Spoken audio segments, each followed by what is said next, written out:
Our nation faces a fiscal cliff. And like David, I'm going to plug my book, Fiscal Cliff. And David Biddulph was kind enough to make this available for all of you. It's on the table out there. If you don't have a copy, please pick one up. Our nation is obviously experiencing fiscal fatigue. What is fiscal fatigue? Fiscal fatigue occurs when you allow your debt to grow more rapidly than your income. And of course, the problem is eventually you become insolvent. And that's where we are, 120% of GDP. We are at the edge of insolvency. So obviously our fiscal rules don't work. We need better fiscal rules. What's the best fiscal rule to address debt? David Biddulph has already introduced it. It's the Swiss debt brake.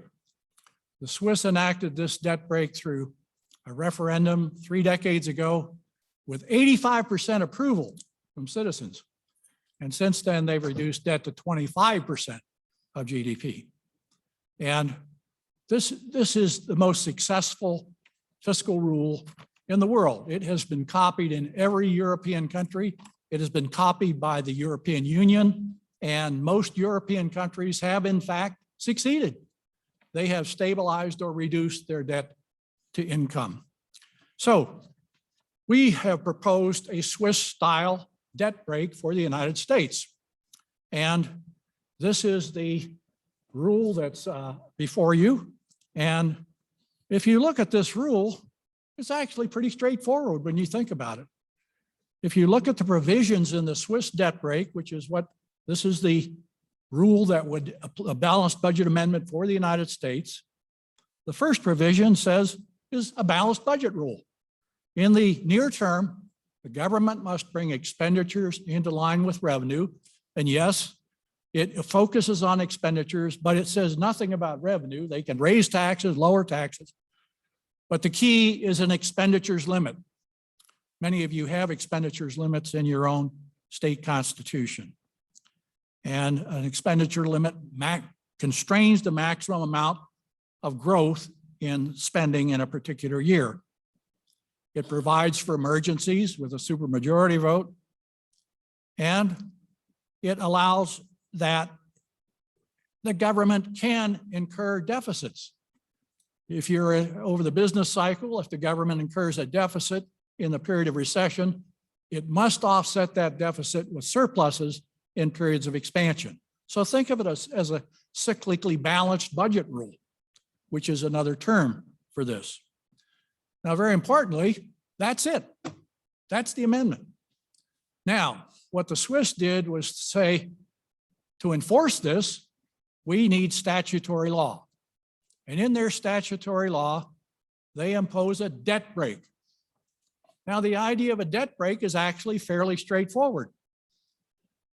Find a level of debt relative to your income that you think is sustainable, and above that, you risk default. They chose 60%, which is half of our current ratio, by the way. So anytime that the debt reaches 60% of gross domestic product, that triggers the debt, and that requires the government to lower the expenditures limit and to keep that expenditures limit lower until you bring that debt back below 60%. Back in the 1990s, the debt to GDP in Switzerland was around 40%. They have reduced it from 40% to 25%. We know this works. This is a fiscal rule that works at all levels of government, by the way. They apply it in the cantons, municipalities, the federal government, and governments across Europe use this type of fiscal rule. Now, as you might expect, as economists, we can't possibly talk without numbers and crunching and simulation models, which is what we do. So we simulated this for the United States. We asked this question: what if the United States had adopted this fiscal rule at the same time the Swiss did 3 decades ago? We would be where the Swiss are.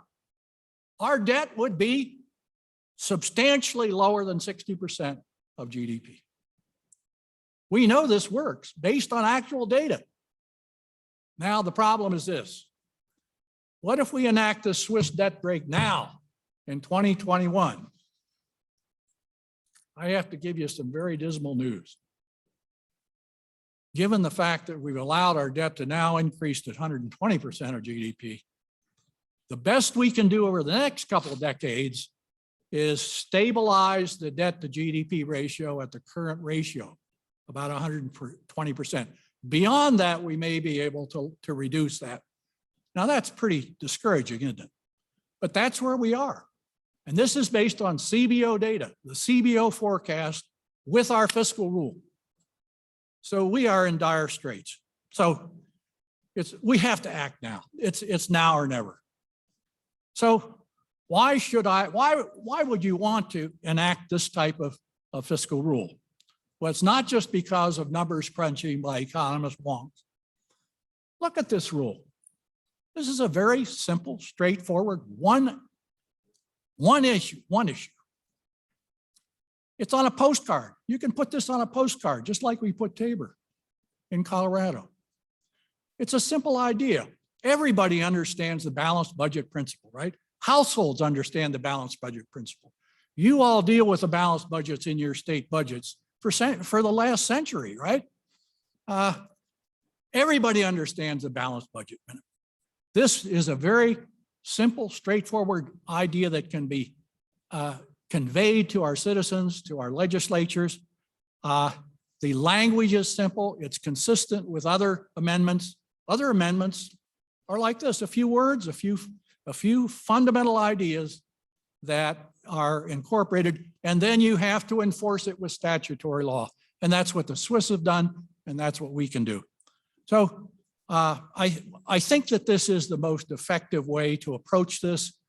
I sympathize with alternative approaches. I actually agree with alternative approaches, but not in terms of multiple subjects.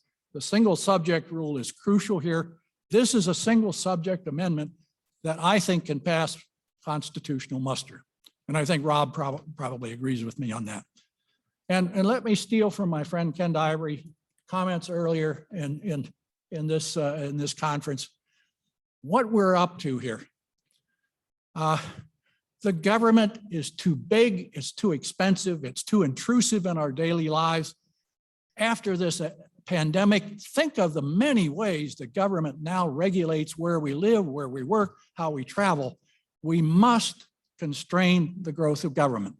And we are doing this not just for prosperity. This will bring us not only prosperity, it will bring us individual liberty. Thank you.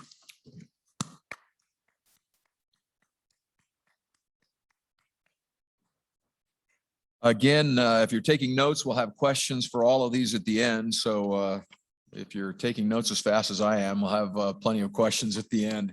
Dave Bidoff, please.